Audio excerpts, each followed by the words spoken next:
Señoras y señores, ¿qué tal? Cordial saludo. Una vez más, sean bienvenidos a Salud para Todo. Gracias a Dios. Aquí estamos cumpliendo esta cita diaria con todos ustedes, nuestros televidentes, nuestros amigos, nuestras amigas, que siempre se conectan con nuestro espacio, que siempre están pendientes de esta franja y que siempre quieren consejos, recomendaciones, información y datos precisos, detallados de un sinnúmero de enfermedades, de un sinnúmero de problemas de salud que tienen que ver con nuestra vida diaria y que hoy por hoy se vienen manifestando de diferentes maneras. Por ejemplo, hoy vamos a estar hablando de las alergias alimentarias. ¿Qué será esto? ¿Por qué se presentan? ¿Por qué se dan? ¿Es la indigestión? ¿Es el mal funcionamiento del sistema digestivo? ¿O es de pronto esa intolerancia a algún alimento? Bueno, vamos a aprender también de lo que se trata y de lo que consiste, de lo que son estas alergias alimentarias. Para ello hemos invitado al doctor Juan Pablo Riveros López. Juan Pablo Riveros López, quien es presidente del Colegio Colombiano de Gastroenterología, Hepatología y Nutrición Pediátrica, y con quien vamos a estar hablando de este tema tan importante, de este tema tan vital para todos y cada uno de nosotros. Doctor, muy buenas tardes, lo estaba confundiendo ya, imagínese. ¿Cómo le va? ¿Cómo está? Muy buenas tardes, Edwin, muchísimas gracias por la invitación. Juan Pablo Riveros López está aquí como nuestro invitado del día de hoy y con él vamos a definir, vamos a hablar y vamos a conocer sobre estas alergias alimentarias. ¿Cómo definimos esto para los televidentes, doctor? ¿Qué es una alergia alimentaria? A ver, básicamente la alergia alimentaria, llámese a cualquier alimento, a la leche, al huevo, a cualquier alimento, se considera como una reacción que se va a presentar por la exposición a un alimento y que es una exposición, una reacción que es reiterada. ¿Eso qué quiere decir? Que cada vez que yo me expongo a ese alimento voy a hacer prácticamente los mismos síntomas. Entonces me expuse a la leche y comencé a congestionarme, comencé a salir brotes en la piel, comencé a tener episodios de diarrea, me distendí, pude haber sangrado incluso. Eso es una reacción. Es diferente catalogar una alergia alimentaria a una intolerancia, porque mucha gente confunde, por decir, la alergia a la leche a la intolerancia a la lactosa. Es increíble y ya empezamos aquí a conocer datos, empezamos a recibir información y empezamos a identificar cosas, doctor. Esta alergia entonces, pues bueno, creo que todos en algún momento la hemos presentado, no con mucha frecuencia o con más frecuencia que otras personas, pero tiene que ver específicamente con algún nutriente, algún compuesto o algún alimento. Eso es lo que es. Básicamente, cuando hablamos de reacciones alérgicas, estamos hablando a las proteínas de ese alimento, ¿sí? A la fracción proteica.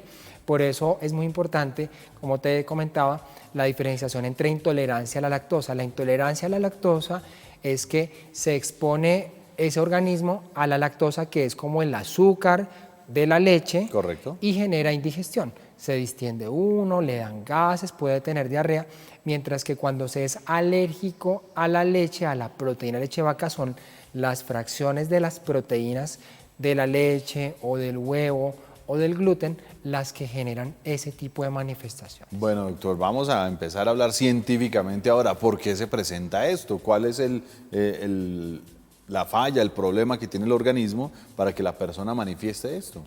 Esa es una pregunta muy importante, muy interesante, porque hay muchos factores que pueden generar las alergias alimentarias. Hablemos primero de la vía del parto, ¿sí? Muchos estudios de investigación han hablado que ese niño que nace por cesárea, ¿sí?, tiene un mayor riesgo de tener alergias alimentarias. Cuando hablamos de la vagina de la mujer tiene probióticos y al exponerse ese niño a través del canal del parto, tiene un mecanismos protectores, mecanismos de defensa por la exposición a esos probióticos, y eso ayuda como un mecanismo protector. Eso es un factor.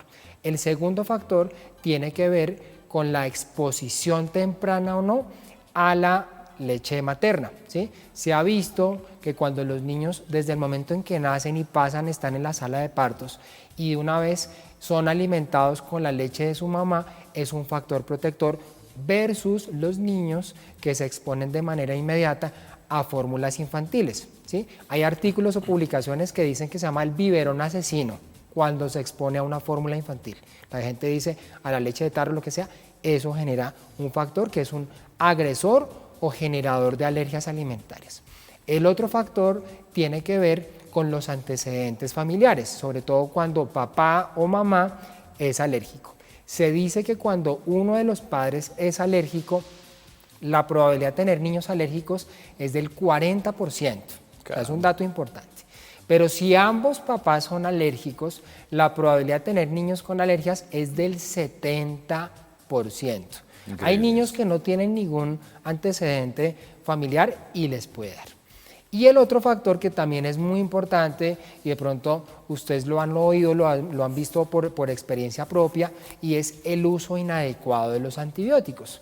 Claro. Estamos hablando que cuando un niño, sobre todo antes de los 5 años de vida, se expone de manera inadecuada a cualquier antibiótico, porque es un virus y la mayoría de los procesos en niños menores de 5 años son virales y se expone, eso genera una alteración en la flora intestinal, en la microbiota intestinal, que va a ejercer un efecto a nivel del sistema de defensas y va a haber mayor predisposición a alergias. Bueno, seguimos aprendiendo, estamos conociendo. Qué bueno poder determinar todo esto, doctor, porque muchas veces dicen, no, es que fue que quedó muy salado, muy dulce o sin sal. Entonces inmediatamente eso fue que algo le hizo daño, pero inmediatamente no identificamos todos estos problemas. ¿Cómo determinar la alergia, doctor? Porque tal vez, lo hablábamos antes de iniciar, de pronto por cocción, por preparación, por exposición al sol y demás, el alimento puede cambiar. Pero no sabemos que ese alimento verdaderamente está generando o causando esta alergia. ¿Cómo determinar exactamente qué es una alergia y que no es de pronto algo que cayó pesado o que de pronto estaba en descomposición o demás? Es muy importante esa pregunta porque regularmente es ese niño o ese adulto que se expone a ese alimento, cada vez que lo consume, hace las mismas manifestaciones, ¿sí? Entonces, como tú lo dices, pues si yo me voy a un restaurante y yo me tomé una malteada y yo ya había consumido leche y yo sé que nunca había hecho ningún tipo de manifestación, probablemente eso puede ser o una intoxicación o el alimento de pronto estaba dañado. Sí. Pero cuando hablamos de una alergia, siempre el organismo va a asociar ese tipo de manifestaciones al alimento al cual se expuso. Yo me comí hoy un huevo frito, ¿sí? Y correcto, resulta que hoy me broté. Me di cuenta que hice reacciones. Paré, esperé una semana y volví a exponerme nuevamente a ese alimento y volví a hacer las mismas manifestaciones. Eso, ya cuando uno como paciente comienza a decir, yo estoy viendo eso, como comienzo a analizar mi alimentación y veo que esos síntomas se están presentando, ahí es cuando debo consultar con el médico para que él determine si esos síntomas tienen que ver con alergia alimentaria o no. Y lo que tú dices respecto a la cocción de los alimentos es muy importante, porque se ha visto que cuando los alimentos son crudos o les falta un poco de cocción, ¿sí? Hacen reacciones versus a los alimentos que de pronto están horneados, llámese la leche, el huevo, que son los más frecuentes. Claro. Cuando un alimento se expone a proceso de calentamiento, esas proteínas que tiene ese alimento se rompen y se degradan y son de más fácil aceptación o tolerancia versus cuando esos alimentos se consume una leche cruda o el huevo tibio, que mucha gente le encanta el huevo tibio. Total, que está blandito, la probabilidad de hacer manifestaciones es mucho mayor. Bueno, seguimos hablando, seguimos manifestando y relacionando todo lo que tiene que ver con esas alergias alimenticias, alergias alimentarias y todo lo que manifiestan en el cuerpo, manifiestan en el sistema digestivo y manifiestan en cada uno de nosotros. Doctor, hay personas que sin saberlo manifiestan mal de estómago, incomodidad, pesadez, gases, todo lo que usted ha mencionado, pero no saben que está la alergia, no saben que de pronto tienen un proceso como el que usted está refiriendo, no saben que es que ese alimento por sus partículas, vitaminas, minerales y demás está causando esto en el organismo. ¿Cómo hacen ellos para poder identificar? ¿Hay algunos síntomas? ¿Hay manifestaciones ya de la alergia propia como tal? Sí, hay unas manifestaciones que son muy claras y las podríamos dividir en 3 áreas específicamente. Las manifestaciones gastrointestinales, ¿sí? Entonces, ese niño o ese adulto que cada vez que se expone a ese alimento comienza a hacer síntomas como de reflujo, de acidez, ¿sí? Pero además de eso comienza a tener episodios recurrentes de dolor abdominal, de distensión, de Correcto. aumento en los gases, de flatulencia, de diarreas, pero son diarreas que, como les digo, están asociadas al alimento al cual se va a exponer. Incluso en niños, una de las características más importantes, Edwin, tiene que ver con el sangrado. La principal causa por la cual nos llegan esos niños o esos padres consultando con sus hijos es porque esos niños al mes de vida o al segundo mes o antes de los 6 meses llegan con deposiciones con sangre y con moco. Que doctor, que al niño se le está quemando la cola frecuentemente y ya le cambié todas las marcas de pañal, ya utilicé todas las cremas habidas y por haber y no mejora. Ese es un signo muy claro, muy diciente que ese niño probablemente está haciendo una alergia, en este caso, de pronto a la proteína de leche de vaca. Bueno, este es un tema muy importante, doctor. Perdón, lo interrumpo porque ya me están pidiendo ir a una primera pausa. Vamos a seguir hablando de estas alergias, de esas manifestaciones, de esos síntomas y de todas las cosas que debemos aprender y conocer para evitar automedicarnos y, lo más importante, evitar tantas incomodidades y molestias estomacales y de pronto disgustos e incomodidades también, porque no sabemos que el niño tiene una alergia a algún alimento y casi que le obligamos a veces a ingerir el alimento. Así que una primera pausa y ya estaremos de vuelta aquí en Salud para Todo de Teleamiga Internacional. Continuamos con todos ustedes, amigos, aquí en Salud para Todo de Teleamiga Internacional, hablando de estas alergias alimentarias en el día de hoy, costumbres, hábitos, molestias y demás que se pueden presentar con relación a este tema y con relación a tantos procesos, tanto de ingesta, tanto de manejo, tanto de cocción, elaboración y obviamente tantos procesos alimenticios. Definitivamente es algo bien importante lo que estamos tratando hoy con el doctor Juan Pablo Riveros López. Doctor, estaba haciendo referencia a esas manifestaciones o síntomas. Ya nos había hablado de los bebés y los procesos. ¿Qué otras hay, doctor? Mira que antes de terminar el primer bloque tú estabas comentando un síntoma que es muy importante en niños y tiene que ver con el rechazo al alimento, ¿sí? Tú estabas diciendo, pero yo le intento dar ese alimento, doctor. Yo le doy la leche, yo le doy el huevo, yo le doy las fresas, intento darle una mandarina, una naranja y ese niño la rechaza, la rechaza y la rechaza. Y al final, cuando uno se da cuenta, elimina ese alimento y ese niño permanece comiendo muy bien y tiene muy buen apetito y uno les hace pruebas y uno dice, vea, era el huevo. Cuando comienza uno a asociar y dice, claro, por eso era el rechazo que tenía ese niño a ese alimento. Entonces el rechazo alimentario es muy importante.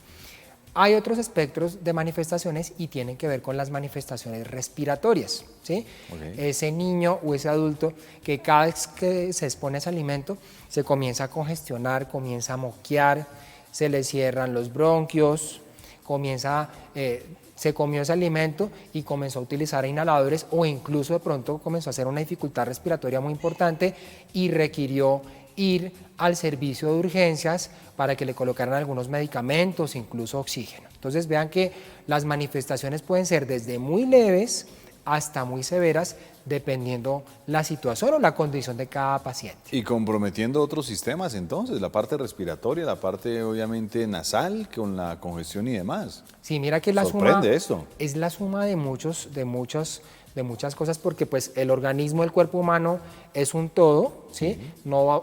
Aquí en las alergias no se separa solo digestivo, solo respiratorio, solo piel, sino muchos de estos niños, de estos pacientes, van a tener tanto manifestaciones digestivas como respiratorias, y el otro espectro son las manifestaciones a nivel de la piel. Entonces son pacientes que comienzan a exponerse a ese o a varios alimentos y comienzan a aparecer lesiones aquí en los pliegues, claro. Estos se llaman los pliegues antecubitales, en la parte posterior a las rodillas, en el cuello, en la zona de los pliegues del pañal. Entonces uno dice, veo síntomas respiratorios, veo síntomas cutáneos, veo síntomas digestivos, y hay otro que también es muy importante y que a veces se nos pasa a muchos de los médicos, y es la curva, la velocidad del crecimiento de esos niños. Niños que no comienzan a crecer, que van a los controles con su pediatra y esa curva va comenzando a descender. Se estancó en la curva.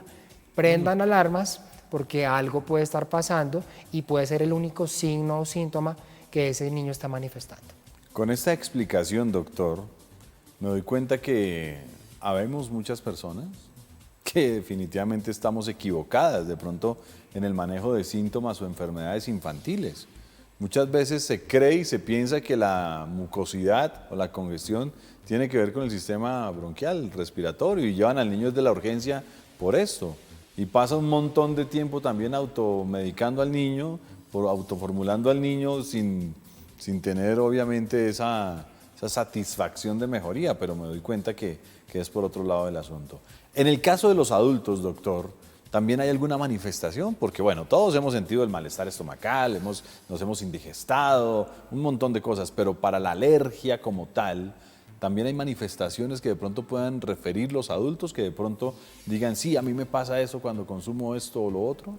Sí, básicamente las manifestaciones son las mismas, Sí. Y como les estaba mencionando, tiene que ver mucho con el espectro de la enfermedad. La mayoría de los síntomas pueden ser leves, ¿sí? Pero puede suceder también que yo consumí un alimento, cierto alimento, normalmente ustedes lo van a terminar asociando sobre todo el pescado, el marisco, ese es tal vez el cotidiano en los adultos, ¿sí? Entonces me fui a comer un pescado, nunca me había pasado absolutamente nada y ese día se me hincharon los labios, ¿sí? Se me inflamaron los párpados, se me inflamó la oreja así como la película de Will Smith cuando comió pescado y se brotó, igualitico. Entonces, eso obviamente va a generar síntomas que van a requerir obviamente una consulta con el médico, incluso una valoración por urgencias y determinar en algunos casos si se requiere algún tipo de medicamento para controlar la condición aguda, porque la condición crónica definitivamente tiene que ver con la eliminación de ese alergeno alimentario. Bueno, doctor, y estas alergias alimentarias, ya manifestamos algunas en situaciones incómodas, pero médicamente las pueden definir o las pueden clasificar en clases o no. ¿Tipos? Sí, hay dos espectros como tal de las alergias y esto lleva mucho a confusión por parte de los pacientes, incluso de los médicos, porque tú me lo preguntas desde la visión del gastroenterólogo pediatra que soy yo, pero probablemente si le preguntas a un alergólogo pediatra va a tener una opinión completamente distinta. Entonces las podemos dividir en dos, unas que se llaman las alergias mediadas por inmunoglobulina E, ¿sí? Que no es que sean más severas que las que no son mediadas por inmunoglobulina, que es el otro espectro, sino que son las manifestaciones clínicas más frecuentes que la mayoría de gente ve. La dermatitis atópica severa, Sí. ¿sí? La persona que hizo un shock anafiláctico a ese alimento, ¿sí? Esa persona que hizo un cuadro muy reciente, muy súbito, consumí ese alimento y al cabo de los 30 minutos o la hora hizo una manifestación, ¿sí?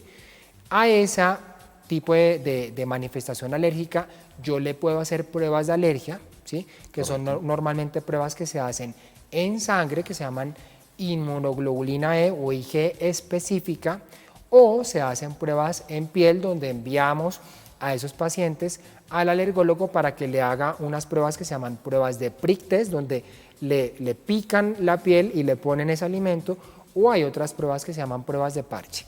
Ahí uno logra identificar reacciones mediadas por inmunoglobulina E.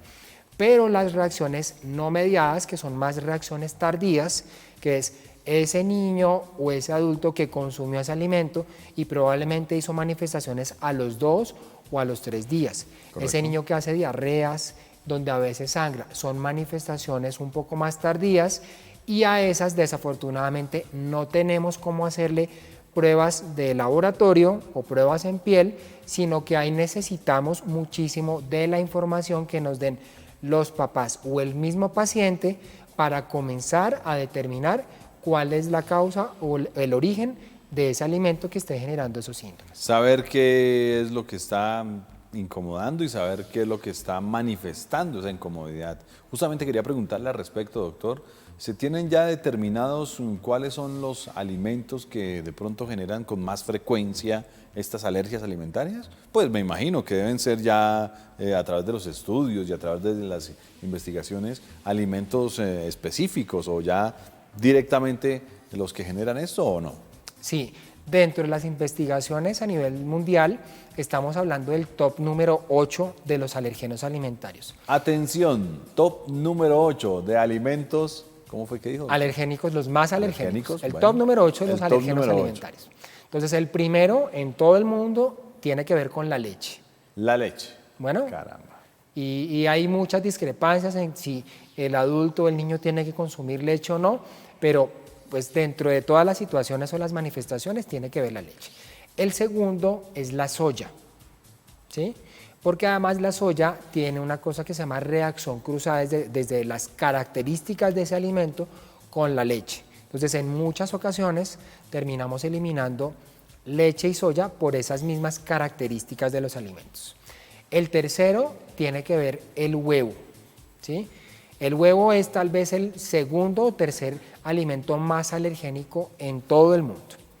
El cuarto tiene que ver con el gluten, ¿sí? Entonces, dentro del gluten, ahí está el trigo, el centeno, la cebada, ¿sí? Muy comunes todos, la gran muy mayoría, frecuente, claro. es muy frecuente.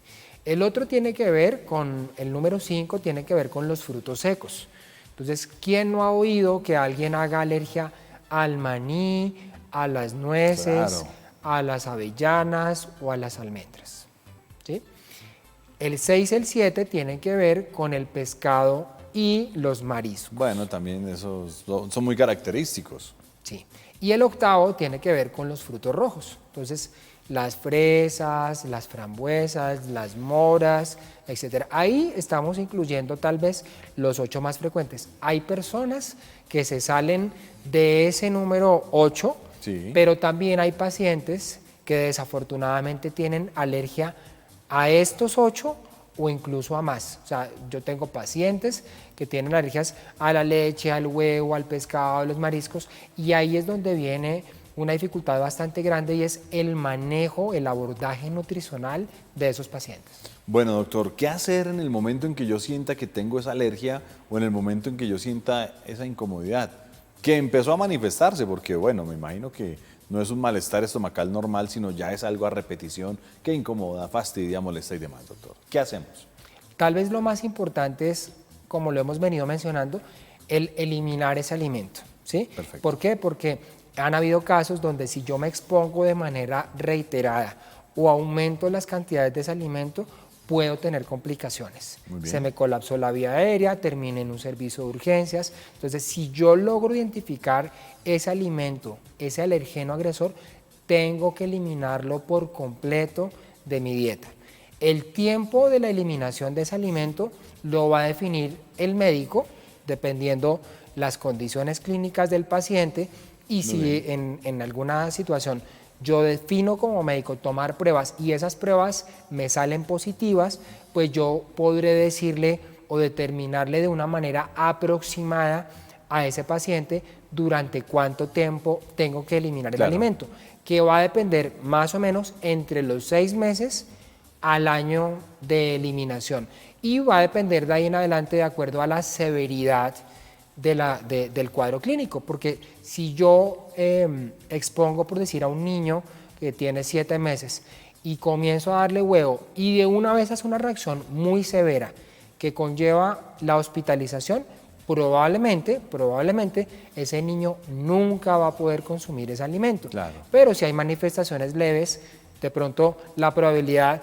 a los 6 meses o al año de lograr exponerse a ese alimento y que lo tolere, más o menos las tasas o los datos de lo que hablan los artículos científicos hablan más o menos de un 60 o un 70% a los 6 meses o al año de haberse eliminado.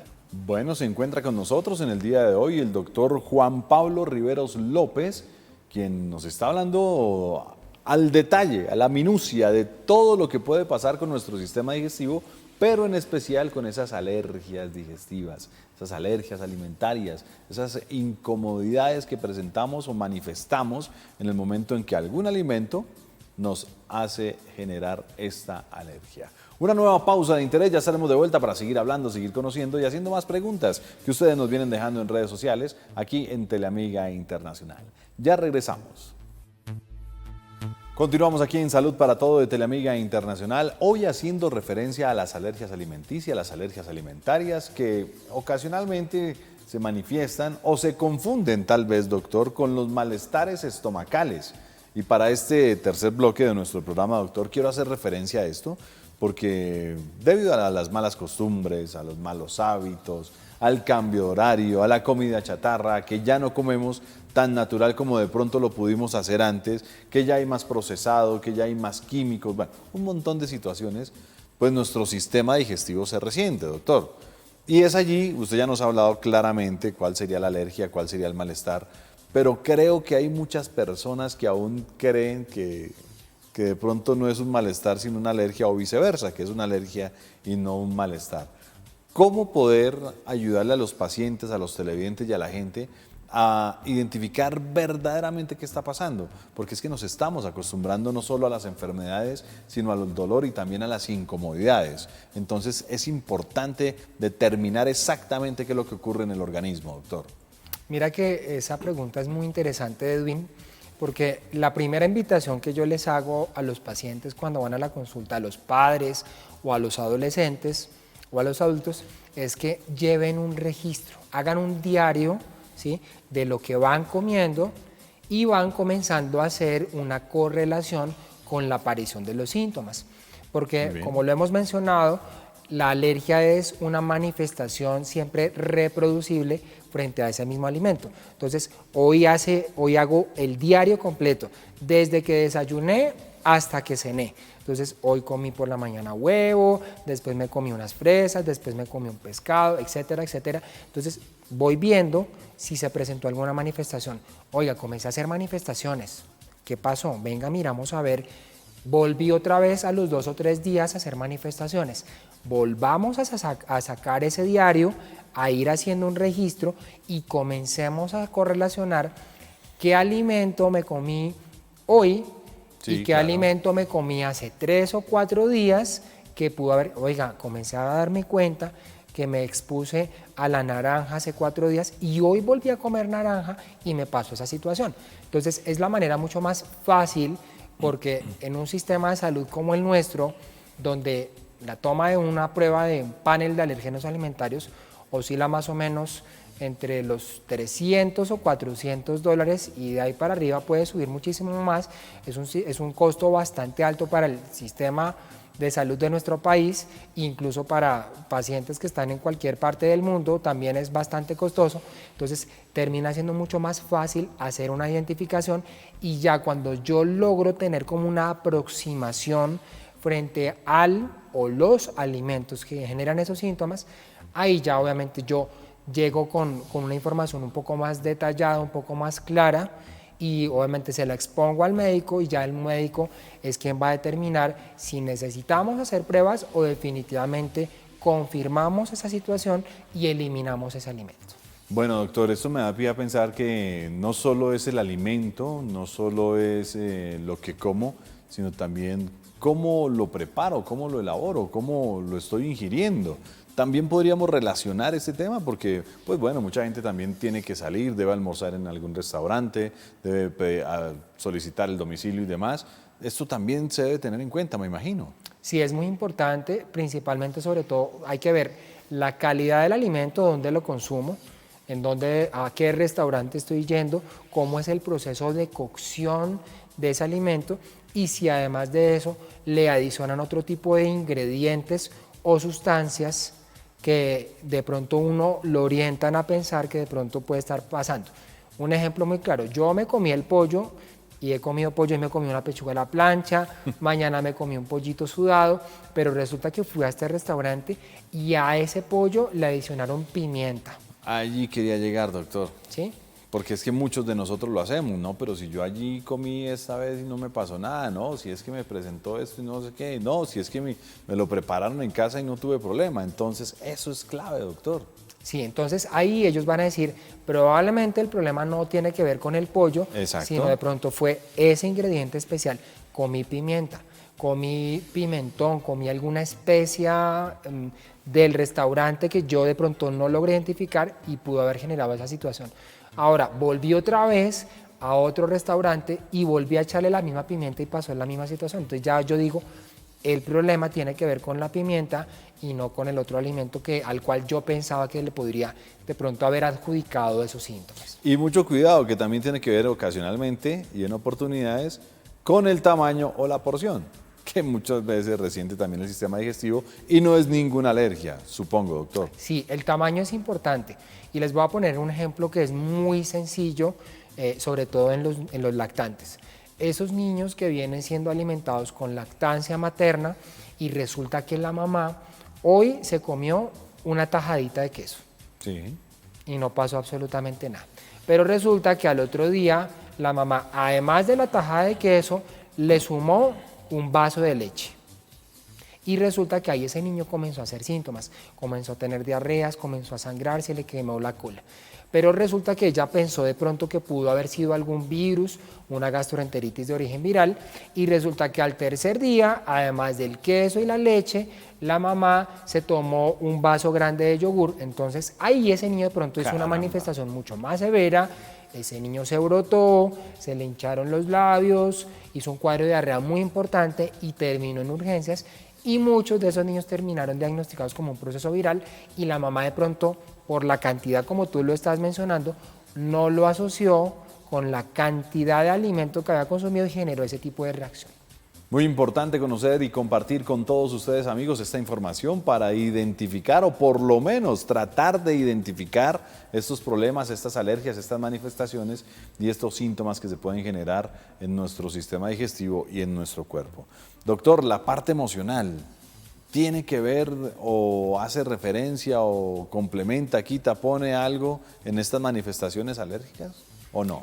Yo pienso que sí, y eso tiene que ver muchísimo con la correlación entre el sistema inmunológico, el sistema de defensas que todos tenemos, que nuestro organismo tiene, sobre todo porque el 80% del sistema inmunológico de cada uno de nosotros depende del sistema gastrointestinal.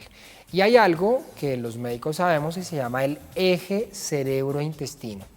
En esta época de pandemia hemos visto algo muy característico, muy peculiar, sobre todo tiene que ver muchísimo con que mamás que se estresan, papás que por alguna situación perdieron su trabajo, la condición económica está muy difícil, no hay trabajo, por consiguiente no hay adecuados ingresos, tuve que cambiar mi alimentación. Sí. Y ese tipo de cosas alteran el sistema inmunológico y obviamente si yo tengo un sistema inmunológico, un sistema de defensas bajo, la probabilidad de tener manifestaciones no solo alérgicas a los alimentos, sino a respiratorias, ambientales, obviamente se nos van a aumentar. Así que muy atentos a cuidar no solo la ingesta de alimentos, el proceso alimenticio, sino también las sensaciones y las emociones. Bueno, doctor, esto es algo mundial. Definitivamente tenemos que hablar de estas alergias a manera nacional e internacional, a nivel mundial. Pero ¿cómo está Colombia comparada con la zona, comparada con otros países y comparada con la salud de otros territorios? ¿Cómo estamos en cuanto a estas alergias? Sabemos y conocemos que ocasionalmente salimos de paseo inmediatamente por el cambio del agua, por el cambio de clima, porque estuvimos tanto tiempo sentados. Cantidad y sinnúmero de situaciones tenemos alguna sensación molestia, que se puede identificar como alergia también o que se puede identificar como de pronto malestar estomacal. Pero a nivel internacional, ¿cómo estamos en el país en cuanto al cuidado y manejo de estas alergias alimenticias? En cuanto al cuidado y al manejo, yo creo que estamos bien posicionados porque contamos con todos los recursos necesarios, tanto para un adecuado diagnóstico como para un abordaje desde el punto de vista nutricional también importante. Tenemos dificultades en cuanto a qué, en cuanto a algo que hago un llamado al gobierno, y muchos países de nuestro continente también lo sufren, y tiene que ver con la ley de etiquetado de alimentos. ¿Sí? El gobierno tuvo un compromiso hace 2 años para que entre el 2022 y el 2023 todas las industrias alimentarias de nuestro país están obligadas a mostrar dentro de las etiquetas de los alimentos que se producen absolutamente todos los componentes que ese alimento puede contener, precisamente para garantizar seguridad alimentaria, claro, ¿sí? adecuados nutrientes, que se coma lo que se esté comiendo y ya la gente sepa, sea responsable, esto tiene una cantidad suficiente de grasas, de azúcares, tiene este aporte de grasas, yo ya soy responsable, yo sé qué es lo que estoy comiendo, incluso para evitar obviamente que no haya, en el caso de las alergias alimentarias, una contaminación cruzada que es muy frecuente. Que yo me comí este paquete de maní o de nueces y yo no tenía ni idea que tenía leche y resulta que el manejo era únicamente para la leche. Entonces Tremendo, es muy importante que el gobierno nos ayude frente a esto, porque eso va a ayudar a un abordaje, un manejo nutricional óptimo y que obviamente evitemos complicaciones y que se aumente los gastos en salud pública en nuestro país.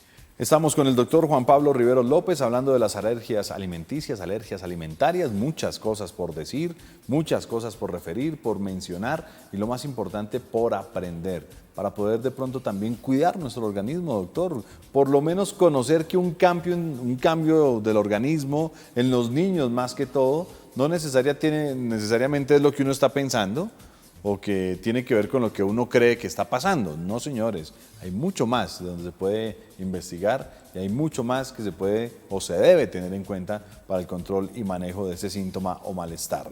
Una nueva pausa de interés y ya estaremos de vuelta con todos ustedes para hacer un resumen, para el cierre del programa y para las últimas recomendaciones que tenemos aquí en Salud para Todo.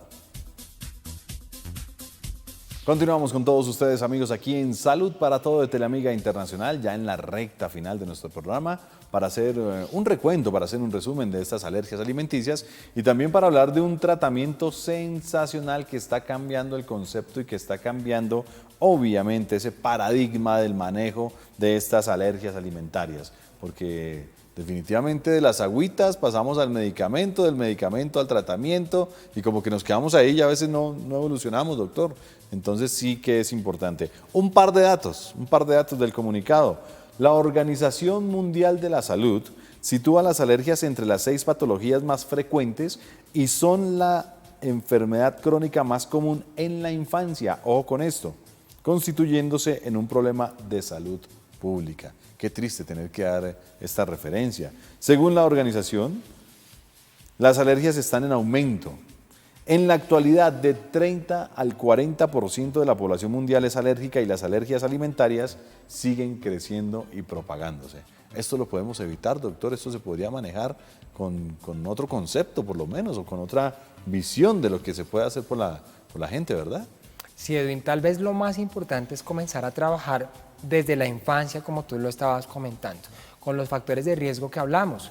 Entonces, ese niño que puede nacer por la vía natural, obviamente eso ya es competencia del médico, del ginecólogo, pero estamos viendo sobre todo que las mamás deciden en algún momento, yo quiero que sea por cesárea, porque sí, pero no hay una condición médica como tal. Que porque incomoda, que porque son estrechas, que porque es muy doloroso, que porque es muy cosa. Entonces, claro, ese es un factor muy importante. El otro es, como les decía, establecer políticas en cuanto a la lactancia materna. ¿Sí? Importantísimo. Tal vez el único que no se puede, al cual no se puede controlar es la parte de los antecedentes familiares. ¿Sí? Si ambos papás son alérgicos, ahí sí no podemos hacer absolutamente nada. El otro factor tiene que ver con la adecuada incorporación de la alimentación complementaria a partir de los 6 meses de vida, ¿sí? Sin retrasar alimentos. Antes, de pronto, y tú lo habías oído, que el huevo no se puede incorporar antes del año, que el pescado no se puede incorporar antes del año, que los frutos... Los mismos granos y demás. Los granos, los cítricos, los ácidos, y eso no es así. Esos alimentos se deben comenzar a incorporar a partir de los 6 meses de vida, salvo que logremos identificar que ese niño haga alguna reacción a alguno de esos alimentos. Sin embargo, si definitivamente no hay nada, se tienen que incorporar. Y el otro, como les estaba comentando, tiene que ver con el uso inadecuado de los antibióticos. Entonces, eso es el pilar importante. Nosotros somos como adultos, como nos habrán tratado, como nos habrán criado nuestros padres durante los primeros 3 años de vida. Entonces, ¿los primeros 3? ¿No eran los primeros 6? Los primeros 3 años de vida. Caramba. ¿Qué nos habrán dado de comer? ¿A qué nos habrán expuesto? No lo sabemos. Muchos sabremos algunos aspectos desde el punto de vista cultural, pero ahí es donde está sobre todo la base de lo que somos en la adultez. Esas son las estrategias principales de prevención. Ahora, en cuanto al tratamiento, como tú lo estabas diciendo, existen ahorita nuevos avances. En ese niño que viene siendo alimentado con lactancia materna exclusiva, es la mamá quien debe hacer la restricción del alimento o de los alimentos. Pero si es un niño que tiene una alergia a la proteína de leche de vaca, específicamente como lo hemos venido mencionando, que es la más frecuente en el mundo, y que por alguna razón, por alguna condición médica, por alguna condición de baja producción de leche materna, no puede recibir su leche materna, existen fórmulas que se llaman fórmulas hipoalergénicas, que son unas fórmulas especializadas que obviamente son competencia de recomendación por parte del médico, pero como estamos hablando ahorita del sistema inmunológico y de la microbiota intestinal, de la flora intestinal, estamos hablando de un papel importante que se le está adicionando a esas fórmulas hipoalergénicas y se llaman los simbióticos. Los simbióticos, ustedes han dicho, ¿pero qué es eso? ¿Cómo lo digerimos? ¿Cómo se come eso? Clarito, por favor, doctor, para los televidentes, no me los vaya a confundir. Exactamente. El simbiótico es la suma de algo que ustedes han oído que se llama el prebiótico, que es la fibra, y la principal fuente de prebióticos deriva de la leche materna, pero hay fuentes de prebióticos derivadas de los alimentos. La fibra proveniente de las frutas, de las verduras, es tal vez una característica importante. Entonces, a nivel de investigación, se extrae esa fibra, que es el prebiótico, y a eso se le suma una cosa que ustedes han oído, que ya todos estamos cansados porque en la televisión aparece y tiene mucho que ver con el probiótico. Los probióticos se definen por parte de la Organización Mundial de la Salud como microorganismos vivos que tienen efectos benéficos para la salud del organismo. Correcto. Entonces, cuando esas fórmulas infantiles, esas fórmulas hipoalergénicas, tienen la adición de esos dos componentes, del prebiótico y del probiótico, lo que van a hacer es fortalecer el sistema inmunológico del organismo, mejoran los síntomas del paciente que tiene alergias alimentarias y consecuentemente, como se fortalece ese sistema inmunológico, ese niño probablemente va a resolver mucho más rápido esa situación específicamente para la alergia a la proteína de leche de vaca. Importante conocer todo esto, doctor, porque no solo es fortalecer al pequeño, a la pequeña con la alimentación, sino cuidar verdaderamente su sistema inmunológico, que me doy cuenta es el principal allí en todo este proceso, porque es el que nos defiende de todo. Y si él está estable, si él está activo, si no es inmunodeprimido, si no está a la perfección, pues obviamente nos va a evitar un montón de cosas. El sistema inmunológico, como les decía, depende del sistema gastrointestinal. El 80% del sistema inmunológico en nuestro cuerpo depende del sistema inmunológico gastrointestinal. Entonces, si tenemos una buena salud digestiva, tenemos un buen sistema inmunológico y si además de eso le sumamos una buena nutrición, definitivamente pues vamos a lograr mejorar rápidamente todo esto. Como decía Hipócrates, que tu alimento, que tu medicina sea tu alimento y que tu alimento sea tu medicina. Bueno, doctor, háblenos un poco del trabajo que vienen haciendo en el colegio, háblenos un poco de la preparación de todos estos profesionales y al mismo tiempo del servicio que prestan a la comunidad directamente desde el Colegio Colombiano de Gastroenterología. Sí, como presidente del colegio venimos tomando algunas acciones desde el punto de vista gremial, porque si bien somos muy pocos en el país, estamos hablando de entre 80 y 85 gastroenterólogos pediatras. Eso era algo que quería preguntarle, doctor, ¿en verdad son tan poquitos en el país? Sí, desafortunadamente pues tenemos un solo programa académico en nuestro país y entonces pues los demás médicos pediatras que necesitan o que están interesados en formarse como gastroenterólogos pediatras tienen que salir del país para realizar todo su proceso de formación académica. Qué lástima. Entonces tenemos muy pocos, pero estamos creciendo desde el punto de vista de sociedad, acompañando también todas las políticas y todas las iniciativas que tiene la Asociación Colombiana de Sociedades Científicas, sobre todo en aras de mejorar y promover una adecuada salud digestiva y nutricional en nuestra población infantil. Y adicional a esto, para la comunidad, para la gente, para los televidentes, los servicios y demás. Sí, como gremio, obviamente pues en nuestro país tenemos, y pueden buscarlo en la página de nuestra sociedad, que se llama Colgan, Colghnp, Colgan, www.colgan.org, van a encontrar absolutamente todos los gastroenterólogos pediatras que están en todo nuestro país, desde La Guajira hasta el Amazonas, que son médicos capacitados, certificados, que pueden ayudarles a esos papás, a esos niños, a mejorar todo este tipo de dificultades alimentarias. Bueno, algo bien interesante, algo muy importante, las dificultades y procesos alimenticios, dificultades y procesos de ingesta de alimento, que hoy por hoy también resienten a mucha población. En resumen, doctor, importante saber identificar el problema, ¿no? Es importante y sobre todo consultar a tiempo. Cuando tenemos síntomas que sobrepasen las 2 semanas, Edwin, la invitación es consulten con su médico, con su pediatra, con el médico general, pero por favor consulten, no le den largas a la situación, porque si no, obviamente se van a presentar una serie de complicaciones. Y ese tratamiento que está cambiando y quitando los paradigmas, pues hagamos referencia así muy puntual de cómo poder recibirlo, de cómo poder manejarlo, de cómo poder identificarlo. Sí, tal vez lo más importante ahí es, luego de consultar, es el médico tratante, sobre todo para el caso de la alergia a la proteína de leche de vaca, quien va a definir si ese niño es candidato para el uso de estas fórmulas específicas que tienen la adición de los simbióticos. ¿Dónde lo encontramos, doctor? ¿Cómo lo buscamos? ¿Cómo de pronto buscamos o pedimos asesoría, consulta, no sé, atención? ¿A través del colegio, redes sociales personales? A través del colegio, a través de la página del colegio, colgan.org, a través de mis redes personales, en Instagram aparezco como Dr. Juan Pablo Riveros. Las vemos en pantalla en este momento, repitámosla por favor. @Dr. Juan Pablo Riveros. En Facebook aparezco como Dr. Juan Pablo Riveros, gastropediatra, o las personas que estén en Bogotá pueden solicitar una asesoría a nuestro teléfono, el 322-350-7855. Nuevamente, doctor, que me quede en el 322, por favor. 322-350-7855. Información precisa, detallada para todos ustedes, amigos televidentes, que hoy nos acompañaron aquí en Salud para Todo, con el doctor Juan Pablo Riveros López, presidente del Colegio Colombiano de Gastroenterología, Hepatología y Nutrición Pediátrica.